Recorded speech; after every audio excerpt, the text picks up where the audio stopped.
Brief History of Ukiyo-e.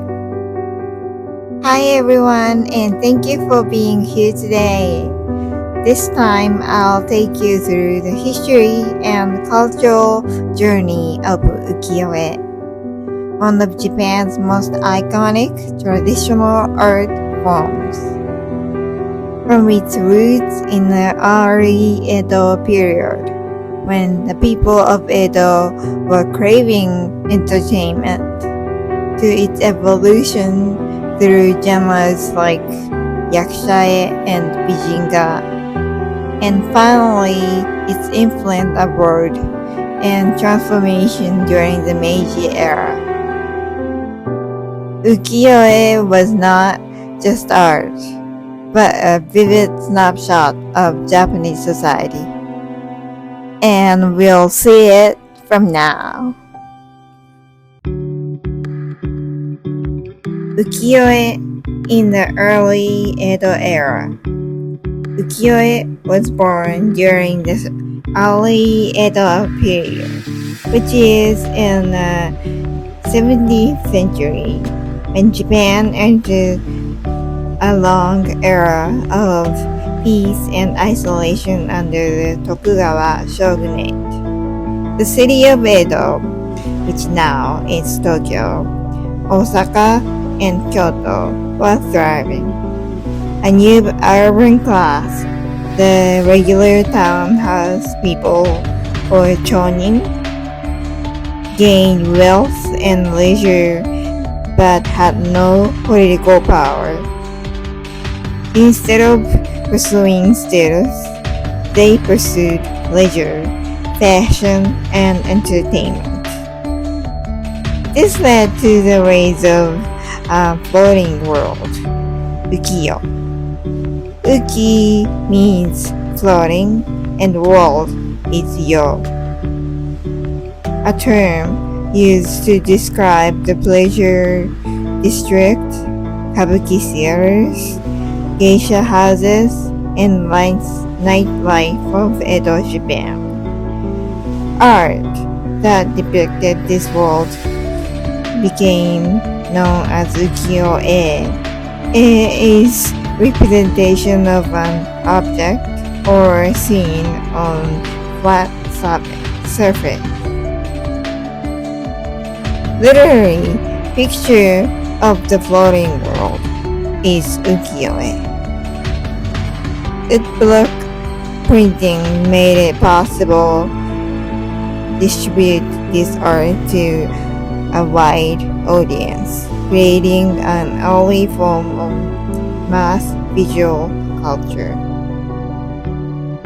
The popularity of ukiyo-e prints grew rapidly, especially in urban centers.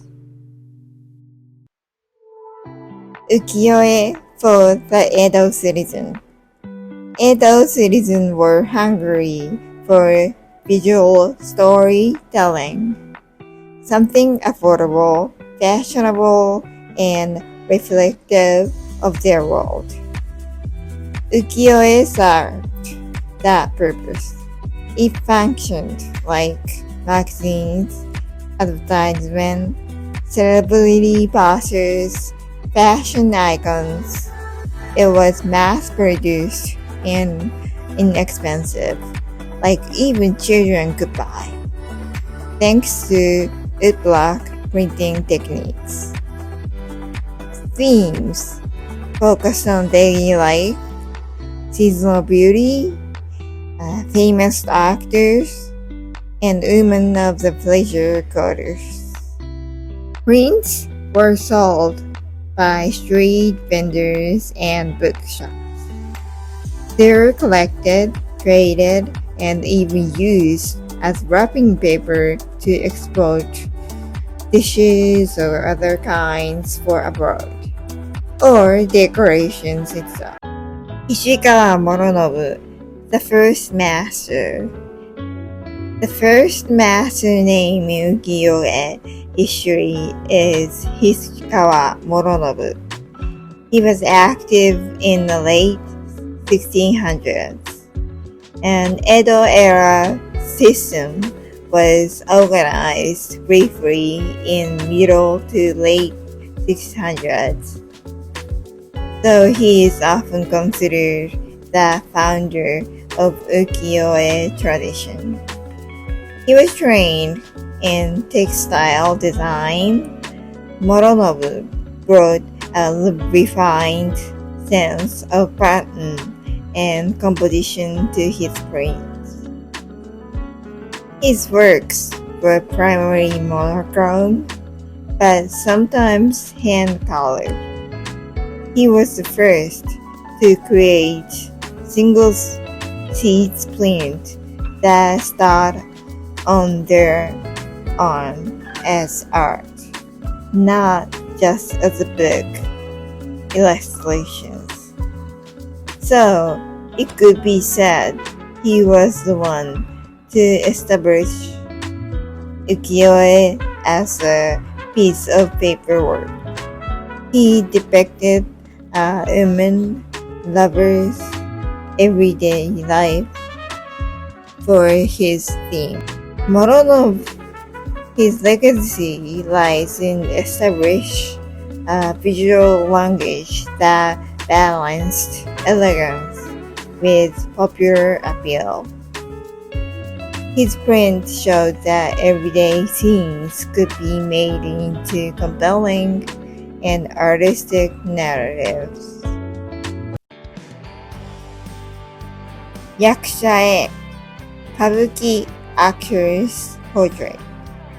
Kabuki was, and still is, one of the biggest acting entertainment in the Edo era, and still now too. Edo people usually had their favorite actors, and the actors were called yakusha. So, their ukiyo-e was called yakusha. These works served as theatrical souvenirs and promoted actors like celebrities. Each print would show the actors in full costumes and makeups. You can still see it if you go to Kabuki.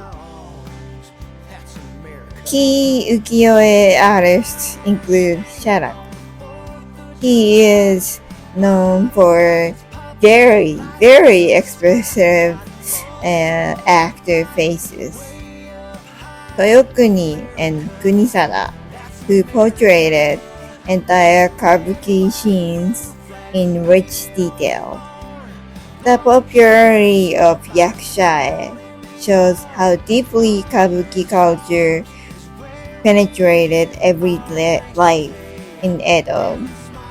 These prints allowed fans to celebrate their favorite performers and plays, sometimes displaying them like today's idol posters.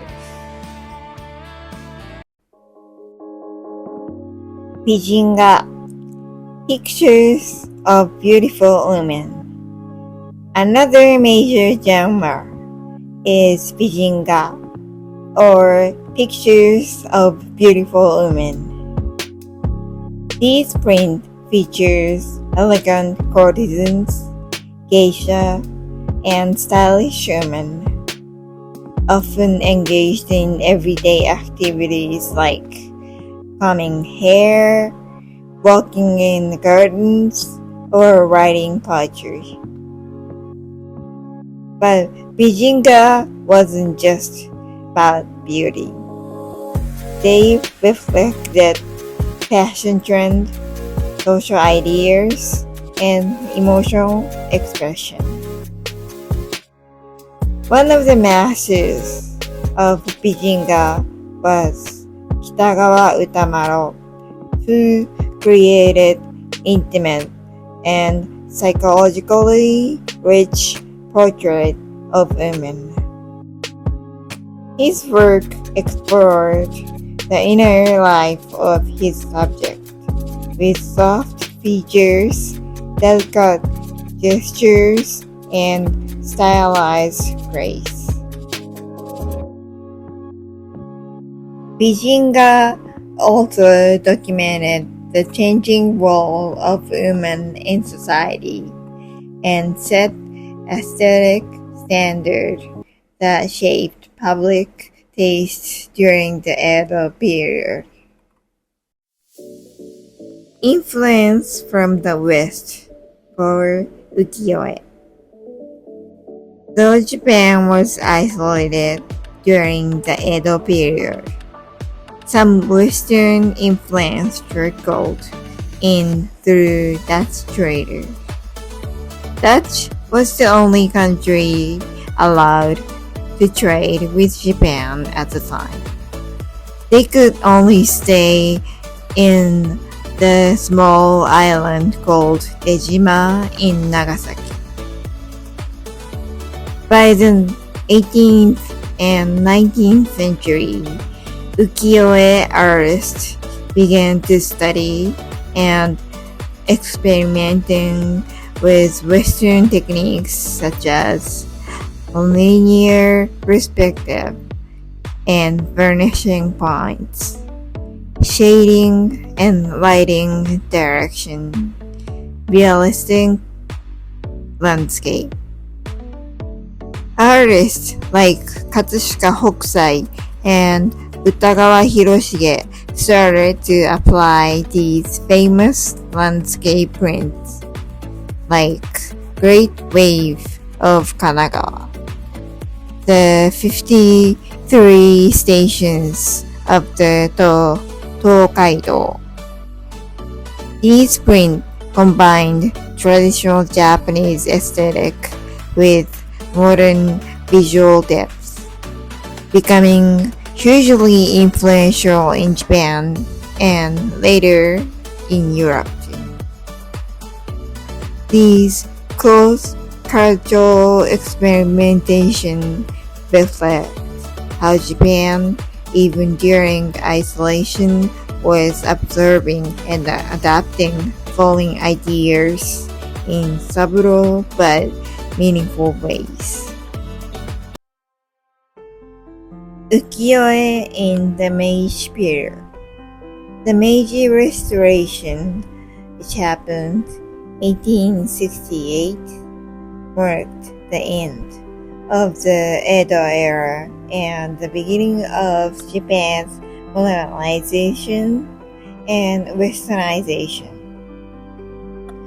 With this change, the role of ukiyo-e also shifted. New subjects appeared, like trains, Western clothing, foreign architecture, and artists documented with historical events. However, ukiyo-e began to decline because of photography became more dominant. Western-style oil painting gained prestige. Mass production method replaced traditional woodblock printing. Legacy of ukiyo-e. While ukiyo-e was fading in Japan, it was booming abroad, especially in Europe during the late 19th century. This gave rise to Japanism, a trend where Western artists were fascinated by our Japanese art. Artists influenced by ukiyo-e were Banka. He copied Hiroshige's print and loved Japanese colors. Monet collected Japanese prints and designed a garden in Japanese style. Toulouse-Lautrec used ukiyo-e composition in his posters. What attracted them the most was especially unusual perspectives, because Western paintings were it's not all, but mostly about perspectives. And Japanese unusual perspectives revolutionized Western art movement like Impressionism, Nouveau, and Modernism. Today, ukiyo-e is housed in major museums around the world and continues to inspire manga, animation, design, tattoo art. Conclusion. To conclude, ukiyo-e is much more than just pretty pictures. It reflects variant urban life of Edo Japan, the changing social roles and aesthetics, and even the country's interaction with the wider world, and to how art can capture an era.